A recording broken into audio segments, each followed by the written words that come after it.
Hello po, naghahanap po ba kayo ng lagayan ng inyong bigas, ng inyong pera, na sa tuwing nilalagay nyo ito po ay magiging maswerte. Ito po ay meron po ako dito na tatlo na malalaki at maliliit. Alam nyo ba na napakaswerte nito paglagayan nyo po ng bigas at i-offer nyo po sa inyong altar or kahit ilagay nyo lang sa north and southwest. Kasi yan yung daluyan ng maraming pera sa taon ng period 9.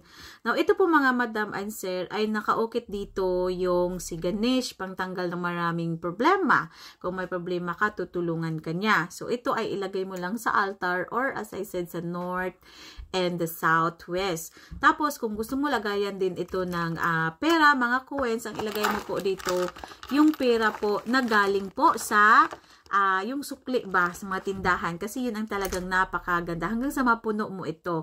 Na wag mo siya masyadong punuin, lagyan lang siya kaunti ng bigas sa ibabaw, saka mo siya takpan. At bago mo takpan, ito po ay bulungan mo na never ka mawalan ng pera.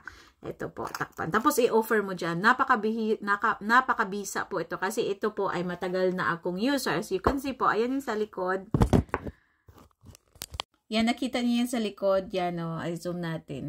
So, yan yung nasa likod mga madam ko. So, ito po ay maganda din pag meron kayong kampor. Kung gusto nyo, kung meron kayong kampor, alum, or tinatawag dito na yung mga rosemary leaves. Kasi yan ay mga nag-aalis ng malas. Yan, mga mint para sa iyong tindahan. Okay? So, ito po ay talagang mabisa. Subok ko na to. I have this already in my altar since pa na wala yung stock. So, ako pa lang ang gumagamit. So, ngayon may stocks po na kaunti. Ito po ay binabahagi ko sa inyo. So, again, itong maliit po, itong nag-iisa na lang maliit. This one is only 1.5. Yan, galing pa po to sa Temple, no? Ito po ay medyo, maano siya, hindi lang siya ganun kamahal. Okay? Kasi pag mga copper and brass na super mahal na, kaya dito lang muna tayo sa affordable. At least meron kayong simbolo ng, ang meaning kasi dito sa Laxmi ay napakaganda. Ito din, malaki is 2.5 but I only have 3. Ito po siya. Yan po. Ito yung mga ginagamit ko na may swastika. And ito yung simbolo niya na Nina Laxmi at Ganesha. So this one is very good. Look at that. I have so many of this. And also that one. Yan.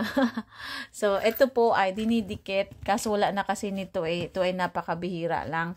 So yun po ay isa sa ginagamit ko para swertihin ang aking panglagay na pera at bigas. So magdubli-dubli biyaya siya talaga as in.